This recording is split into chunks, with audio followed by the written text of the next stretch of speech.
kubanga katuwaliwo ayina byonna akaaba byakaabira naye nga banoonya omuntu gwe basobola okugyamu omutima ono bamwongere wakiri omwaka kituufu nga tebagula baguno gwabadde ayina bagutetenkanyiza bagutaddeko balina batule zebakozesa naye nazo tezikyakola banoonya gye basobola okujja ogani emu bweti guyinza oba si mutima esobola okuba nga nsigo ebibumba bisobola okuba the fact nti ebibumba byo byonna biri functional amawugwe malamu amawugwe go gonna gali functional obwongo bwo bukola tobukozesa kukaaba bukozese kuyiiya okutte kuba eryo mbadde manyi ogenda tugaa nti byonna bikozese nga weebaza Mukama era Dawudi ayogera mu Zabuli 13 Psalms 103 verse 123 aga nti weebaze Mukama gwe emmeeme yange mutendereze Mukama gwe emmeeme yange ne byonna ebiri mu nda yange so teweerabira birungi bye byonna ekitubonyaabonya kwerabira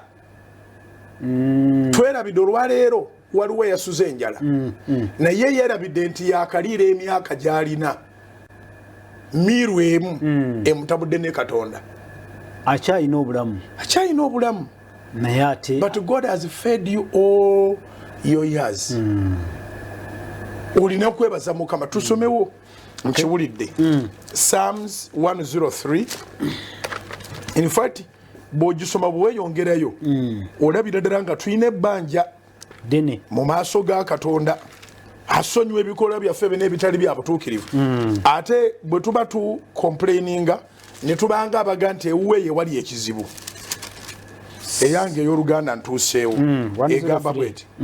weebaze Mukama gwe emmeeme yange ne byonna ebiri mu nda yange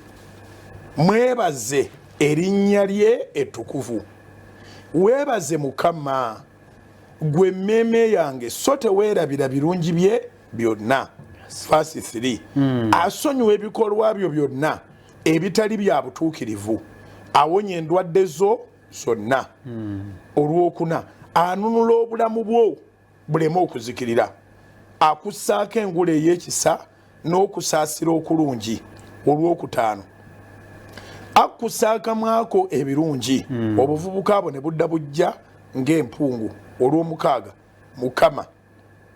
akola eby'obutuukirivu atuukiriza omusango ku lw'abo bonna abajoogebwa yamanyisa Musa amakubo ge leero 7 n'ebikolwa bye eri abaana b'abantu olw'omunaana Mukama ajjudde okusaasira n'ekisa alwawo okusunguwala alina okusonyiwa okungi ne bw'aba asunguwadde still asonyiwa olw'omwenda luno lukulu nnyo taanenyenga ennaku zonna so taabenga na busungu mirembe gyonna lukulu nnyo okulumakinga nti ffenna tuli boonoonyi naye tukimanyenga Mukama tagenda kukyayira ddala taanenyenga ennaku zonna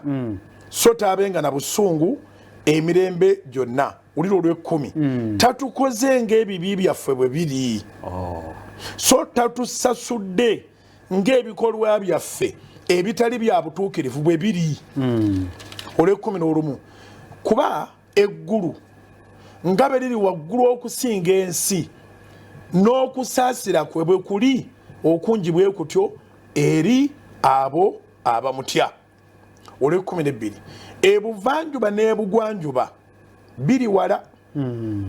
bw'atyo bw'atutadde ewala ebyonoono byaffe kugamba akuggyako ebyonoono byo n'akuleka mu east n'abitwala mu west muli sisinkana ddi that is super parting with the sin agambye atya olw'ekkumi nga kitaabwe bw'asaasira abaana be ne Mukama bw'asaasira bw'atyo abamutya